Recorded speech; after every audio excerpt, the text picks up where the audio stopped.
Responda essa pergunta. Você acredita que é possível recuperar o Tietê no trecho da capital paulista?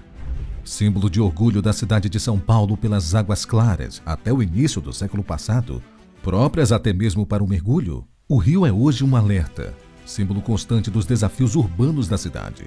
E a resposta à pergunta feita há pouco não está só em grandes obras, mas no que muda o dia a dia.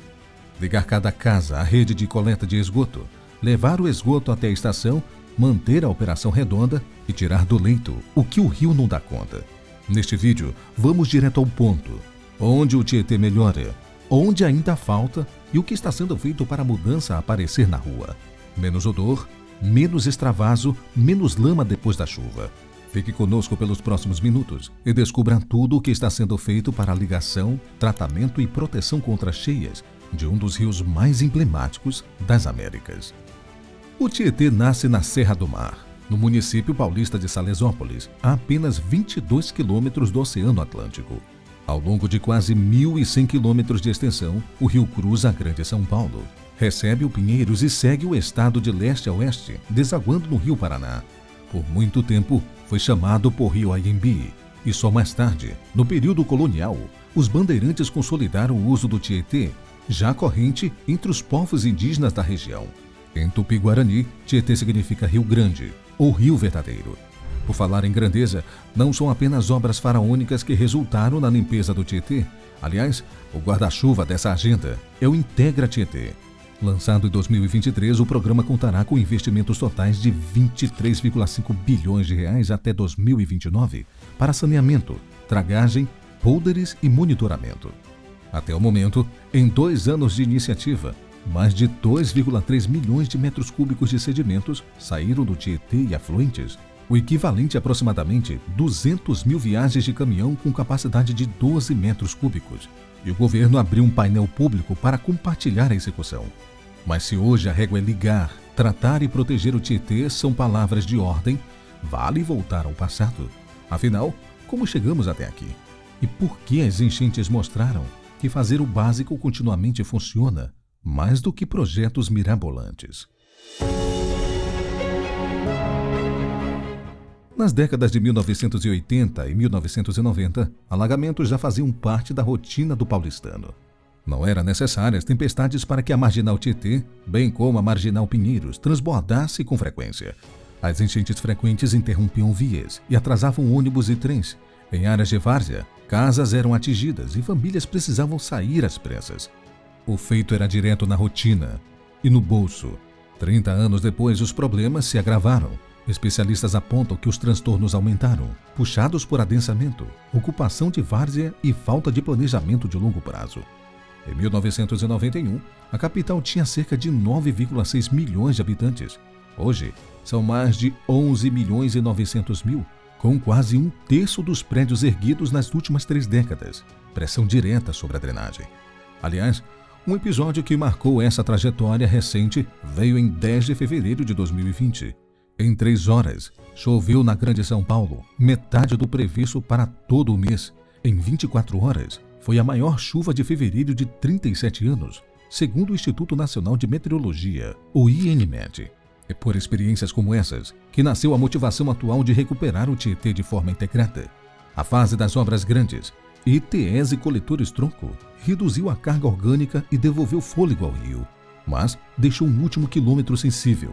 Ligar casa a casa, interceptar os córregos antes do despejo, separar a drenagem de esgoto e manter estações e elevatórias no ponto. Aliás, agora que conhecemos um pouco dessa história de transtornos e prejuízos, surge uma pergunta. O que de fato está em curso para que o Tietê resista às próximas chuvas, sem depender de sorte?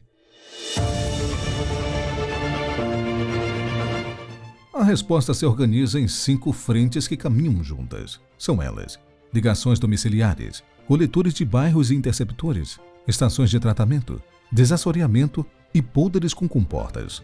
É esse encadeamento que decide se o esgoto chega a ETE, se o rio tem espaço para escoar e se os bairros à margem do Tietê ficam de pé no dia da chuva. Começamos pelas ligações casa a casa e comércio a comércio, a rede coletora de esgoto. É o passo que define o destino do fluxo, estação ou leito do rio. A Integra Tietê, lançado em 2023, acelera essa conexão e prioriza a coleta onde a rede já existe, com 15,3 bilhões até 2026, totalizando 23,5 bilhões até 2029 para saneamento, desassoreamento, polders e monitoramento. A régua é prática, mais endereços ligados mês a mês e menos extravaso após chuva, especialmente nos pontos críticos. Na mesma janela, avançam os coletores de bairro e os interceptores. Eles correm juntos de córregos e do próprio Tietê para capturar o fluxo e levar a ETE. Visualmente, é como abrir vias expressas invisíveis sob a cidade. Em vez de despejar no leito, o esgoto segue direto para tratamento. O feito esperado aparece no dia do temporal. Água menos turva e espuma em recuo, um ganho que só se sustenta quando ligação domiciliar e interceptor andam no mesmo ritmo.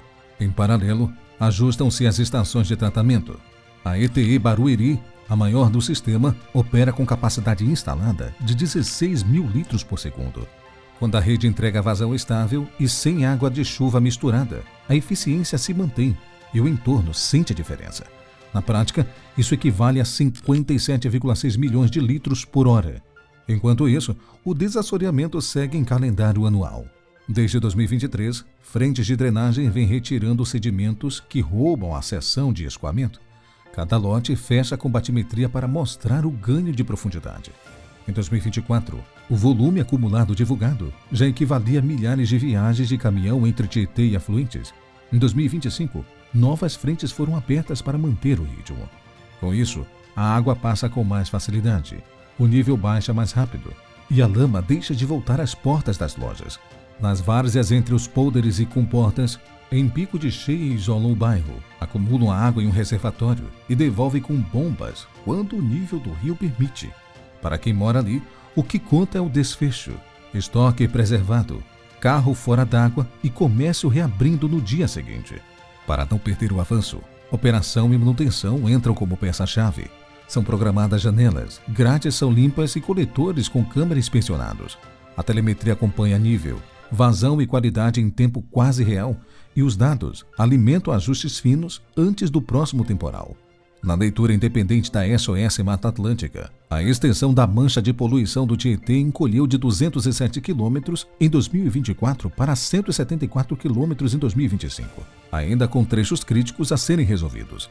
E na governança, a Integra Tietê organiza investimentos e parcerias, inclusive uma parceria pública-privada de 15 anos para serviços de limpeza e recuperação, e ata metas com desembolso, com painel público para acompanhamento. Em resumo, a régua que interessa fica clara. Ligações concluídas, quilômetros de interceptores liberados, metros cúbicos dragados e qualidade por trecho. Quando esses ponteiros andam juntos, a cidade sente na rua. Menos extravaso, água baixando mais cedo e bairro protegido no dia seguinte à chuva. Se o processo de limpeza do Tietê surpreende pela complexidade, também há vários números que evidenciam a grandeza desse projeto. O primeiro deles, logicamente, tem a ver com o investimento. Apenas as duas fases de Integra Tietê somarão até 2029 um investimento de 23,5 bilhões de reais. Para se ter uma ideia, o Programa de Recuperação da Bacia do Rio Tejo, em Lisboa, capital de Portugal, foi orçado em cerca de 800 milhões de euros ao início de 2009. Em conta a cotação da moeda europeia à época, tal valor equivale a 2,1 bilhões de reais, 11 vezes menos que o aplicado no projeto do Rio Paulista. Em conta a valores mais comuns e palpáveis ao nosso dia a dia, os 23,5 bilhões de reais do projeto Integra Tietê é apenas 5% menor a projeção de investimento da Prefeitura de São Paulo na área de saúde no município ao longo de 2026, ou o suficiente para comprar 300 mil carros populares. Agora, quando o assunto é a obra em si, os 2,3 milhões de metros cúbicos de sedimentos extraídos do Tietê ao longo de 2 anos equivalem a quase 1/3 de 6,4 milhões de metros cúbicos de sedimentos que serão utilizados para alargamento na praia de Itapoá, em Santa Catarina. Já em termos de resultado, de acordo com o estudo da SOS Mata Atlântica, a mancha de poluição do Tietê foi reduzida em 16%, de 207 para 174 quilômetros ao longo do último ano. Pode parecer pouco, especialmente em conta ao desejo coletivo de ver o rio completamente limpo, porém já representa muito, algo equivalente a uma fila de 314 campos de futebol com medida oficial FIFA, ou seja, 105 metros de comprimento. Nos próximos ciclos, somente a Integra Tietê concentrará recursos em 4 frentes contínuas: ligações domiciliares em massa, interceptores/coletores por trechos, desassoreamento anual e monitoramento ampliado com metas de qualidade, além da projeção bilionária de investimento do governo paulista para saneamento, polders e gestão até 2029, uma parceria pública-privada de 9 bilhões e 500 milhões de reais cuidará por 15 anos da manutenção de dragagem, limpeza e manejo das margens. E o impacto econômico esperado para quem vive e trabalha em São Paulo é muito evidente. Menos dias de comércio fechado e menos perdas com alagamentos graças à dragagem e aos polders. E custos de saúde menores com qualidade da água melhor. Assim, como todos os pontos de necessidade de uma população, o Tietê não precisa de anúncios, precisa de investimento e trabalho constante. Ligar casa a casa, conduzir para a ETE, dragar no calendário e proteger a várzea quando a água sobe. E quando essas rotinas andam juntas, a cidade sente a diferença.